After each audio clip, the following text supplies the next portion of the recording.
Mura, hindi napigilan ng luha, pinabayaan na kami, hindi napigilan ng dating komedyanteng si Alan Padua, o mas kilala ang maging emosyonal habang ibinabahagi ang kanyang kasalukuyang kalagayan sa muling pagbisita ng vlogger na si Vega Lincres.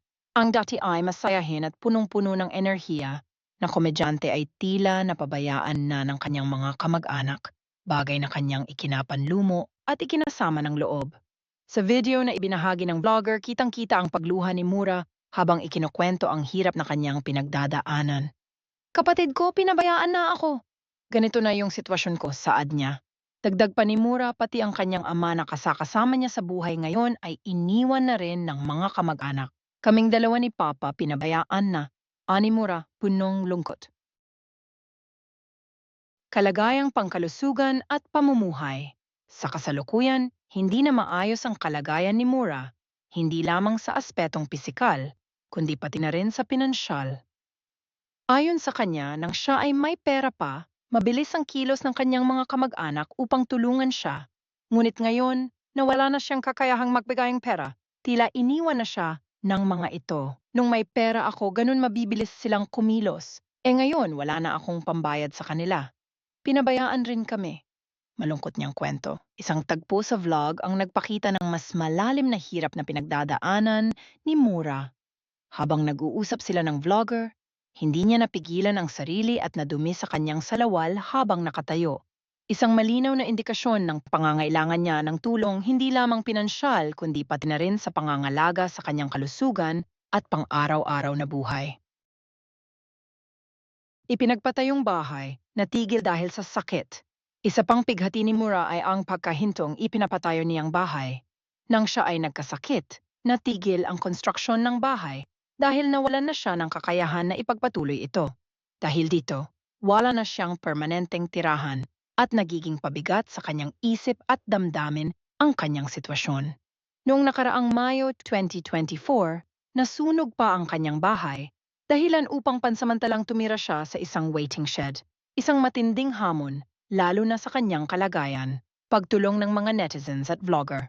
Sa kabila ng kanyang pinagdaraanan, patuloy ang pag-abot ng tulong mula sa mga taong may malasakit kay Mura.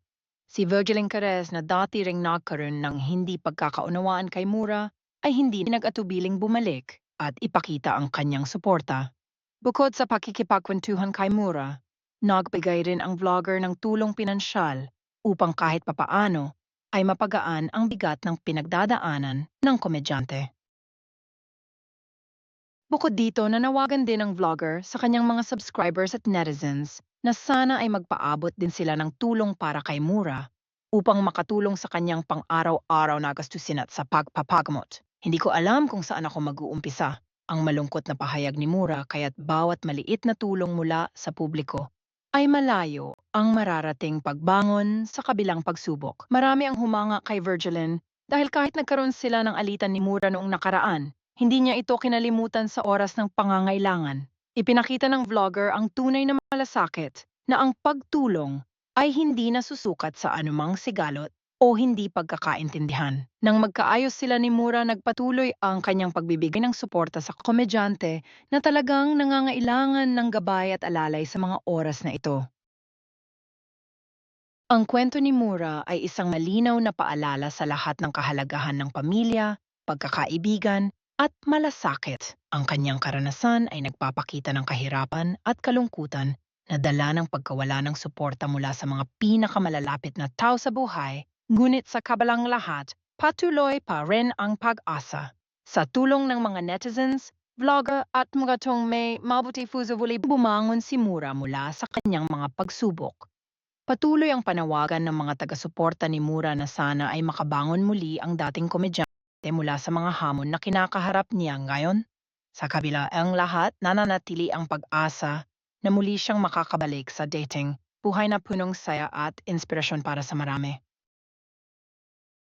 Mura, higit 3 beses nang nasunugan. Hindi ko alam kung saan ako mag-umpisa, patuloy na sinusubok ng matitinding pagsubok ang buhay ng dating komedyanteng si Alan Padua o mas kilala bilang Mura matapos siyang higit 3 beses nang masunugan ng tirahan.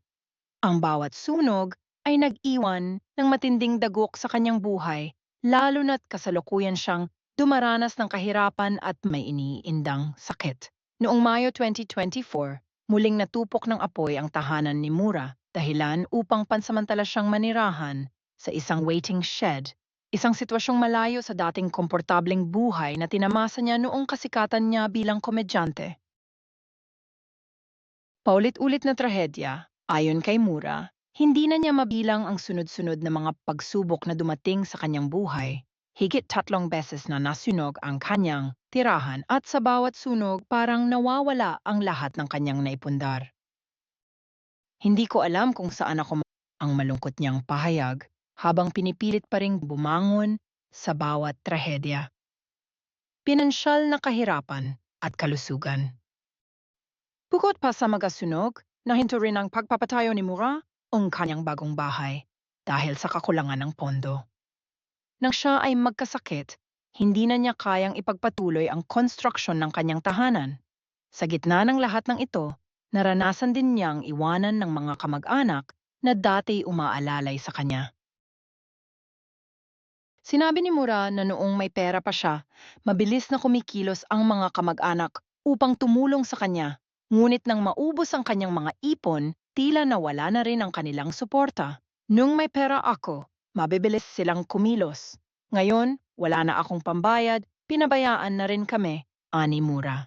Tulong mula sa mga nakakaalalang kapwa. Sa kabila ng lahat ng hirap, hindi naman siya pinababayaan ng mga taong may malasakit. Sa kanyang pinakahuling vlog, kasama ang kilalang vlogger na si Virgilin Cares, muling bumisita si Virgilin kay Mura upang mag-abot ng tulong pinansyal. Ang nasabing vlogger ay kilalang tumutulong sa mga nangangailangan at sa kabila ng kanilang nakarang alitan, hindi niya nalimutang bumalik upang alalayan si Mura sa kanyang pinagdadaanan. Patuloy rin ang panawagan ni Virgilin sa publiko na magbigay ng kahit kaunting tulong para sa dating komedyante. Sa pamamagitan ng pinansyal na tulong, kahit paano ay maibsan ang hirap na pinagdadaanan ni Mura, lalo na't hindi na